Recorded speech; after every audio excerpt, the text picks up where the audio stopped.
오늘 사무엘상 8장에는 이스라엘 백성들이 말하자면 장로들을 앞세워 이제 나라의 왕을 요구하는 사실이 기록되어 있습니다. 이 왕을 요구한 사실에 대하여 사무엘이 싫어하고 하나님께서도 싫어하십니다. 그러나 결국 왕을 주게 되고 잘 아시는 대로 사울 왕이 등극을 하는 이제 그 길이 열리게 됩니다. 이 왕을 세운다는 것이 무슨 의미를 가지기에 사무엘과 하나님이 다 같이 싫어했으며 그것이 이스라엘 역사에 어떤 의미를 가지는지를 확인하는 것이 오늘 우리가 해야 할 일입니다. 명분으로는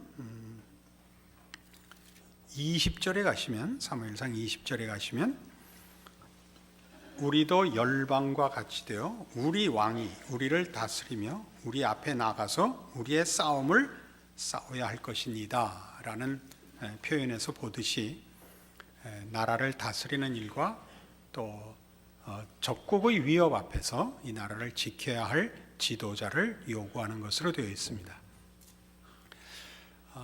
사실 이스라엘은 특별한 나라입니다. 하나님께서 이 나라를 세워서 하나님이 다스리시는 나라의 그 모범과 특별한 선택을 입은 나라로 세우셨기 때문에 이스라엘에게 있어서 모든 사회적인 문제는 다 신학적인 해석을 내려야 하는, 신학적인 답을 찾아야 하는 것이 이스라엘이라는 나라의 정체성이며 또 그 백성들의 책임인 것입니다.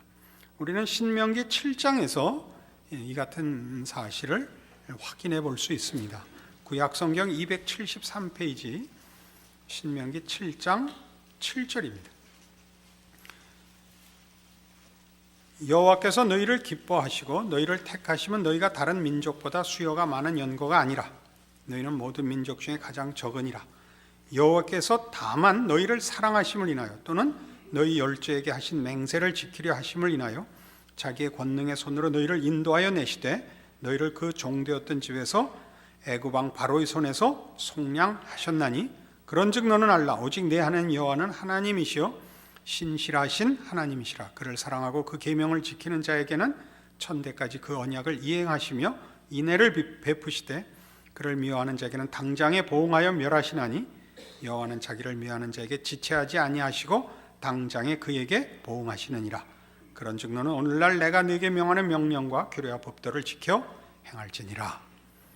이스라엘 백성은 하나님의 사랑을 입은 백성이요, 그 열조에게 한 약속대로 하나님이 그들의 아버지가 되고 그 백성이 자기의 자녀가 되는 특별한 관계로서 세워진 나라인 것을 선언하고 있습니다. 그래서 이스라엘은 그들에게 필요한 모든 삶의 그 내용들이 하나님과의 관계에 예속되어 있는 것으로 이해해야 옳습니다. 그러니까 정치든 경제든 사회든 그것이 국방이든 문화든 하나님을 주인으로 삼는 자, 하나님의 통치가 구현되는 나라로서 믿음으로 존재해야 되는 나라였던 것입니다. 그런데 이제 와서 그들은 왕을 요구하게 됩니다. 이 왕은 말하자면 정치적, 군사적 이유 때문에 요구되고 있습니다. 이것은 하나님이 모든 일의 주인이시고 보호자이시고 답인 이스라엘의 정체성에 비추어 보면 이제 인간 중에서 지도자가 나와 정치와 국방과 혹은 사회와 경제를 책임져야 된다는 것은 하나님의 통치에서 어느 부분을 빼는, 독립시키는 일이 되기 때문에 사무엘도 하나님도 싫어하시게 되는 것입니다.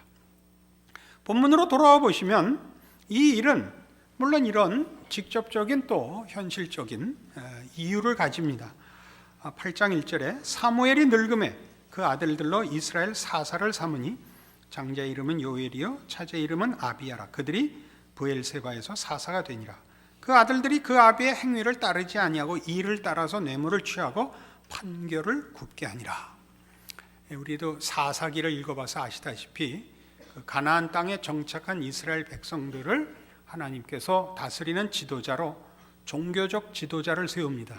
그들이 이 사사들인데 판관들입니다. 판관, 그러니까 좀 얘는 판사들이죠. 무슨 판결을 내리느냐 하면 하나님과의 신앙적 관계의 옳고 그름을 판결하는 자들로 당시 종교 지도자들은 자기의 직무를 이행했습니다. 이스라엘의 잘잘못이 있으면 말하자면 국가적인 또는 뭐 경제적인 사회적인 그 벌을 받고 그들이 하나님과의 관계를 지키면 그들이 실제로 가지지 않은 정치, 경제, 사회적인 체제나 준비 없이도 복을 받는 것으로 당시는 그 사회가 구성되어 있었습니다. 여러분 잘 아시는 대로 신명기 28장에 약속한 하나님을 따르고 믿음을 지키고 순종하면 나가도 복을 받고 들어와도 복을 받고 하는 것이요, 하나님을 배반하면 나가도 저주를 받고 들어와도 저주를 받고에 해당하는 것입니다. 그 하나님, 모든 삶의 영역과 경우에 유일하시고 충족하신 하나님에게서 이제 말하자면 어느 영역들을 독립시키려고 합니다. 이유는 사사들이 잘못했기 때문입니다.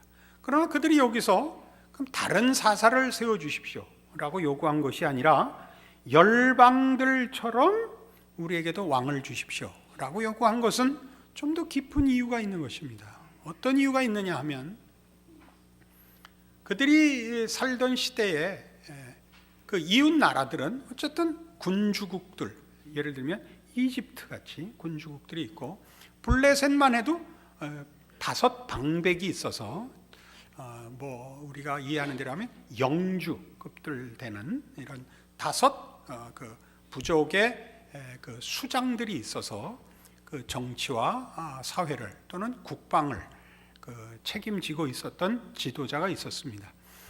그것을 지금 이스라엘 백성들이 요구하고 있습니다. 이 요구는 그러나 조금 더 당시 사회적인 이유를 가집니다. 그들이 그 열방들의 삶을 볼 때 지금 이스라엘이 겪는 어려움, 어떤 어려움이냐면 주변 국가들의 그 군사적 위협 아래 놓여 있는 현실의 시점에서 볼 때 주변 국가들은 다 이런 정치적, 행정적, 군사적 조직이 잘 돼 있어서 나라가 튼튼해 보이니까 이 체제를 요구했던 것입니다. 하나님만으로는 마음이 다 안심이 안 됐었겠죠. 그러나 보다 깊이 이런 이유가 있습니다. 열방들 같이 우리에게도 왕을 주십시오라는 이 요구 속에는 이스라엘이 가지는 지방자치제와 달리 중앙집권제를 시행하고 있는 군주국들의 어떤 모습들에 지금 이스라엘이 현혹되고 있는 것을 말합니다. 이스라엘은 중앙집권제가 아니고 철저하게 지방자치제였습니다. 왜냐하면 어느 곳에나 계시는 하나님 앞에서 그 국민 각자가 율법을 지키고 그 믿음을 지켜야 하는 사회였기 때문에 특별한 정치적 행정적 제도가 그 나라를 어떤 나라의 정신이나 목적하는 바를 따로 체제로서 가질 필요가 없었죠. 그러나 다른 이웃 나라들은 하나님을 섬기지 않는 나라들에게 있어서는 중앙 집권제를 채택하고 왕이 있고, 그래서 정치적, 군사적 조직과 체제를 가질 뿐만 아니라 경제적, 사회적 차원에서의 체제도 달랐던 것입니다. 중앙 집권적 체제가 가지는 번성함이 있었던 것입니다. 이런 일은 이제 오늘날 우리가 현대를 사는 현대인들에게는 아주 익숙한 현실입니다. 현대란 언제부터 현대라고 얘기를 하느냐 하면 이 도시화 현상이 일어나는 것으로부터 현대라고 일컬습니다. 도시화 현상이라는 건 여러분 잘 아시는 대로 우리 예전에 다 산업화가 이루어지기 전에 인류의 경제라는 그 영역의 근본, 기본되는 단위는 농경산업이었습니다. 그러나 그것이 기계가 발견되고 산업혁명이 일어나면서 대량 생산이 가능해졌고, 대량 생산이 노동 집약적인 인구의 집중화를 요구하게 됐습니다. 큰 공장일수록 유리하고 많은 노동자가 동원이 돼서 더 많은 생산품을 만들어내어 원가를 절약해서 더 많은 이익을 남길 수 있게 됩니다. 이리하여 도시화라는 게 생기죠. 이 도시화의 큰 그 특징은 뭐냐 하면, 경제적인 목적과 이익을 위하여 나머지를 묻지 않는 공동체가 생기기 시작하는 겁니다. 우리 보통 얘기하는 대로 기업이라고 얘기할 수 있습니다.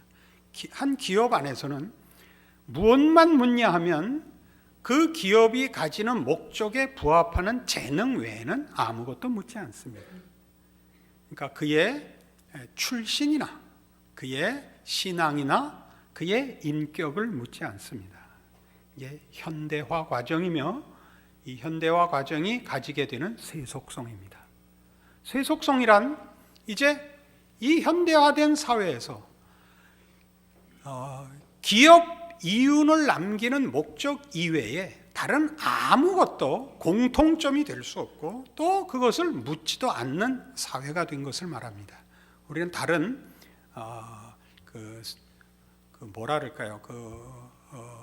본색을 감춘 멋진 그 핑계 표현으로 다원주의라 합니다. 굉장히 포용력 있어 보이는 표현이지만 사실은 참 무서운 표현입니다. 다원주의란 다른 문제, 보다 중요한 문제입니다. 사실은 신념, 사상, 종교 같은 것은 각자 알아서 해라. 우리 회사에 모이면 이 회사가 추구하는 이윤을 내는 목적에 네가 공헌을 해라. 이거 외에는 묻지 않는 사회가 된 것입니다. 왜 그렇게 됐죠? 이윤을 남긴다는 것이 이 세상에서는 가장 큰 가치고 가장 큰 소원이기 때문에 그렇습니다. 우리는 이 다원화된 현대 사회에 살기 때문에 우리 모두가 그런 성격으로 질서 잡힌 사회의 일원으로 되어 있습니다. 우리가 그것을 이해하든 이해하지 못하든 그 속에 있습니다. 여러분 직장을 생각해 보시면 쉽습니다. 여러분 직장에서 여러분이 해야 하는 일은 여러분 직장에 유능한 사원이어야 합니다. 여러분이 얼마나 도덕성이 있느냐, 인격적으로 고매하냐 하는 것은 거기서는 아무 문제가 되지를 않습니다. 그러니까 현대 사회에서는 이런 기능 또는 재능이 유일한 덕목인 사회에서는 인격성이라는 것은 자취를 감췄습니다. 그래서 지금은 착한 사람은 바보인 시대입니다. 그죠? 지금은 영악해야 합니다. 그 도덕성이 좀 의심스러워도 지금은 재능만 있으면 됩니다. 그럼에도 불구하고 왜 모든 세계는 이렇게 도시 집중 현상을 가지며 이 다원주의라는 현대를 만들어냈을까요? 세상이 우리를 유혹해서 다 항복시킨 겁니다. 세상이 우리를 항복시킨 건 세상이 줄 수 있는 자랑거리들입니다. 세상이 영광으로 취급하는 것들 때문입니다. 그것이 소위 물질적인 성공입니다. 이건 무슨 거룩한 것과 속된 것 이렇게 그냥 이분법적으로 나누자는 얘기가 아닙니다. 세상은 세상대로 그 물질 세계의 그 기쁨도 있고 내용도 있습니다. 그러나 세상은 우리에게 더 중요한 쉽게 얘기해서 정신적인 것, 또 우리 신자들끼리 얘기하자면 영적인 것을 만들어내는 것은 없습니다. 그건 없습니다. 세상이 우리를 물질적으로 편리하게 하고 문명의 발달이 우리에게 많은 혜택을 준 것이 사실이지만 그것이 우리의 영에, 우리의 정신에 또는 인격에 도움을 주는 것은 아무것도 없습니다. 그런데도 우리가 영혼을 팔아서 세상에 붙잡히곤 하는 것이 현실입니다. 지금 이 싸움에 걸려 있는 겁니다. 이스라엘 백성들이 열방과 같이 우리에게도 왕이 있어야 됩니다의 진정한 사회적 배경은 그 이웃 나라들의 문명과 경제적 번성에 대한, 그리고 군사력으로 표현되는 나라의 강성함에 대한 유혹에 저들이 결국 진 것입니다. 그리하여 왕을 달라고 합니다. 그러니까 하나님만으로 왕을 삼아서 살아야 하는 나라의 자기 정체성을 드디어 포기하는 것이죠. 근데 이 싸움은 지금 이 이스라엘이 지금 이 시대에 사사시대 말기에 이제 왕을 요구해서 넘어가는 옛날 고리짝 얘기가 아니라 어느 시대에나 신앙생활을 하려는 신자들에게는 늘 넘어야 할 관문으로 상존하고 있습니다. 우리 모두가 우리의 신앙을 돌아보면 우리의 신앙이라는 것이 하나님 한 분으로 만족스러운 신앙생활을 하지 않습니다. 그 얘기가 우리가 다 수도원에 들어가고 세상을 등지자 이런 얘기가 아니라 우리의 삶의 전 영역에 하나님을 우리의 아버지로 모시는 일을 실패하고 있다는 뜻입니다. 우리는 이런 종교적인 집회나 종교적인 형태에서만 하나님을 하나님으로 섬겨갖고는 안 됩니다. 우리가 존재하는 곳에서 내가 살아 움직여 현실을 사는 현장에서 내가 하나님의 자녀여야 합니다. 그것만이 하나님이 일하시는 방법이요, 우리가 신앙을 지키는 방법입니다. 우리는 이걸 놓칩니다. 그러니까 우리가 지금 이제 대통령 선거인데 누구를 뽑으면 이 나라가 잘 살 것인가 라는 말은 세상적인 표현일 수밖에 없습니다. 그리고 그건 잘못이 아닙니다. 우리가 믿음 좋은 사람이 대통령이 됐으면 좋겠다라고 얘기하는 것은 절반은 맞고 절반은 틀린 말입니다. 왜냐하면 하나님은 한 나라를 다스리는 일을 신앙으로 하라고 그런 적이 없습니다. 세상 나라의 그 지도자가 되며 책임자가 된다는 것은 정치적 실력이 있어야 됩니다. 정치적 실력이라는 건 이 세상 나라를 세상적 가치와 기준과 질서에서 잘 인도해내면 잘하는 정치입니다. 믿는 사람이 하면 좀 낫지 않겠느냐. 믿음을 가지고 이 나라를, 하나님의 나라를 만들고 싶으면 기도원 원장이 되라 이겁니다. 대통령이 되면 안 됩니다. 대통령은 다른 겁니다. 이해하시겠습니까? 왜냐하면 하나님이 누구시며 하나님을 믿고 사는 기독교 신자들의 신앙이 무엇인가를 증명하는 것은 사회적인, 아니 세상적인 것으로는 어떻게 증명할 방법이 없습니다. 예수를 믿으면 돈을 번다든가 예수를 믿으면 나라가 부강해진다는 말은 구약에서 설명하고자 하는 것은 보다 깊이 이해해야 되는 것입니다. 그 부강이나 그 평안이나 그 복이라는 것은 이렇게 보이는 것이 전부가 아닙니다. 하나님은 하나님이 누구시며 하나님을 믿고 사는 그의 백성의 특권이 무엇인가를 우리 각자의 다름으로만 증명하십니다. 우리의 다름은 마태복음 22장에 등장하는 예수님의 이런 설명에 있습니다. 가장 크고 첫째 되는 계명이 무엇입니까? 라는 율법사의 질문에 이렇게 답하십니다. 첫째는 내 마음을 다하고 뜻을 다하고 성품을 다하여 주 너의 하나님을 사랑하라 하셨으니 이것이 크고 첫째 되는 계명이요. 둘째는 이와 같으니 네 이웃을 내 몸같이 사랑하라 하셨으니 이 두 계명이 온 율법과 선지자의 강령이니라 이렇게 나옵니다. 율법과 선지자라는 건 구약 성경, 지금 얘기하자면 성경 전체의 요지입니다. 뭐가요? 하나님 사랑, 이웃 사랑입니다. 여기서 사랑이라는 것은 감성적인 표현이 아닙니다. 사랑이라는 것은 모든 것을 맡기는 것이요, 모든 것을 동원하여 매달리는 것을 말하는 의미에서의 사랑입니다. 그러니까 하나님을 사랑하라는 건 하나님이 우리의 기쁨이요, 소원이요, 비교할 다른 선택이 없는 분으로서 하나님을 섬기는 게 율법의 강령입니다. 그러니까 신앙 고백을 하며 하나님을 아버지라 부르며 예수를 믿는다라고 고백하는 것은 하나님만으로 기쁨을 삼고 소원을 삼고 이유를 삼고 내용을 삼고 자랑을 삼겠다는 것입니다. 그러니까 여기에서는 그러니까 지금 우리 현실적으로 신자들을 보면 하나님은 정치, 경제, 사회, 문화, 교육, 국방, 종교의 한 부분의 그저 주인이시죠. 나머지는 다른 손에 넘어갔으니까 이번에도 목사들을 대상으로 해서 이번 대통령이 이번에 돼야 되는 대통령의 첫 번째 덕목을 뭘로 꼽겠습니까? 했을 때 경제력을 꼽았어요. 그건 의외죠, 그렇죠? 지금 한국이라는 나라만이 아니라 전 세계적으로 이제는 국방이 아니고 군사력이 아니고 경제력입니다. 모든 것이 경제로 이제 경쟁이 되고 비교가 되고 그렇게 됐죠. 그러나 이 나라가 목사들한테 물었을 때는 신앙 좋은 사람이요, 그래야 되는 겁니다. 그렇죠? 아니 그거는 어떻게 속에 있는 얘기를 다 말을 해요, 이 바보같이. 그렇잖아요. 경제력은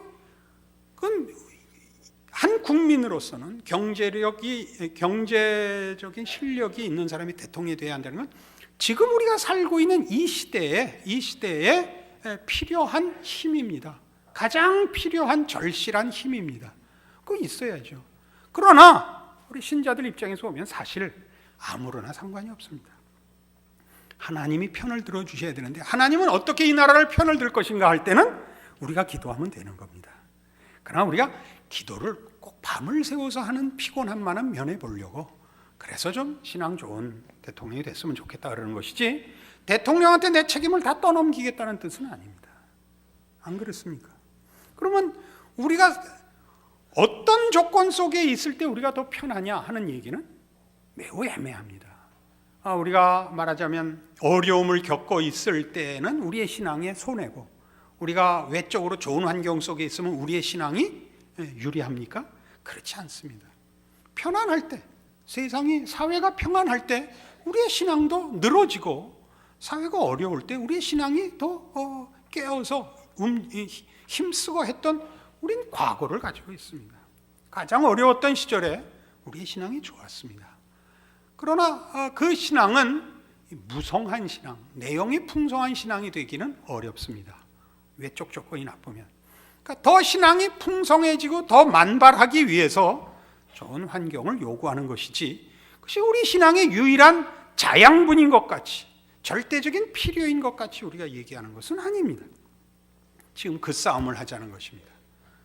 그러니까 우리 모두가 지금 이제 말하자면 우리의 신앙을 점검할 때 이 나라가 앞으로 어떻게 될 것인가라고 걱정스러울 때, 또 지금 전 세계의 그 흐름을 볼 때 이제 점점 중국이 커지고 일본도 일본 워낙 강국이었고 사이에 정말 우리가 껴서 이대로 있다가 이제 북한도 뺏기고 독도도 뺏기고 좀 있으면 제주도도 뺏기고 나중에 서울특별시만 남을지도 모르는데 그럼 어떡하나, 이 모든 걱정이 되고들랑 결국 어디로 돌아올 수밖에 없다는 걸 확인하셔야 됩니까?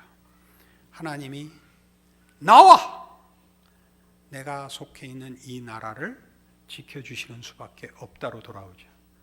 우리는 원자탄도 없고 물론 수소폭탄도 없고 우리는 배도 조그맣고, 그리고 또 그런데도 어떻게 됐는지 그렇게 못 살게 되진 또 않았고, 97년 IMF를 맞으면서부터 우리 교회가 해마다 긴축 예산을 짜고 있습니다. 왜냐하면 모두가 내년은 더 어렵된다. 내년은 더 어렵된다. 올해도 지금 그렇습니다. 내년은 휘발유 값이 $200를 넘을 것이다. 내년에는 전부 자전거 타고 다닐 것이다. 긴축을 할 수밖에 없습니다. 계속 긴축을 하고 있는데 아직 자전거 안 타고 여기까지 오고 있습니다. 여러분 각자의 신앙을 돌아보십시오. 이건 얼마나 이게 정치적인 이해나 경제적인 기대나 사회적인 요구가 우리의 신앙과 직결되어 있는 문제냐면요, 이제 가까운 분들이 또 저로 인하여 신앙적인 유익을 많이 받았노라 하는 분들이 와서 이제 저에게 감사도 표하고 또 격려도 하다가 그때 이런 말들을 대부분 해요. 이렇게 해서 우리 교회를 더 부흥시킵시다 이거야. 그럼 내가 째려보죠. 부흥시켜서 뭐 할 건데? 아니 이 시대와 이 나라 앞에 남포교회에 이 생명과 진리를 우리가 나눠야 할 거 아닙니까? 잘난 척하려고 그러지 라고 말은 하지 않습니다. 여러분, 내가 속한 나라나 내가 속한 교회가 유명해지기를 바라는 사람들은 다 개인적인 책임을 외면한 경우가 많습니다. 이 교회가 훌륭해지면 또는 우리나라가 훌륭해지면 잘 살게 되면 결국 얻는 이익은 딱 하나입니다. 나 어느 나라 사람이다. 나 어느 교회 다닌다. 그거 하나밖에 얻을 이익이 없는데 그걸 하자는 겁니다. 아닙니다. 그거 아닙니다. 지금 이 사무엘상 8장에 등장한 왜 중앙 집권제를 노리는지 아십니까? 그렇게 됐을 때 반사 이익을 받을 사람들이 이거를 앞장서서 요구하는 것입니다. 마침 무슨 핑계가 생겼죠? 외적의 침입이 빈번하고 또 종교 지도자인 사무엘과 그의 두 아들은 타락했습니다. 사무엘은 늙었고 두 아들은 타락했습니다. 우리도 왕을 가지자. 중앙 집권제를 하자.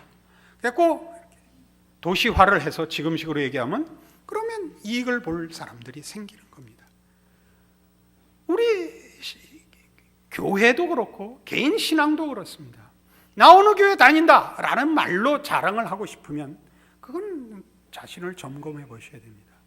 우리는 어떤 조건 하에서도 이 교회가 크든 잘났든 혹은 작든 못났든 개인의 신앙은 하나님 앞에서 개인의 싸움입니다. 그거는 목사에게 떠넘길 수도 없고 대통령에게 떠넘길 수 없습니다. 여러분이 하나님을 어떻게 이해하고 하나님을 어떻게 섬기고 그래서 여러분의 삶을 어떻게 사느냐는 여러분이 결정하셔야 되고 여러분이 책임져야 되며 그리고 그렇게 하지 않을 때는 이스라엘의 실수를 뒤쫓아가는 것이요.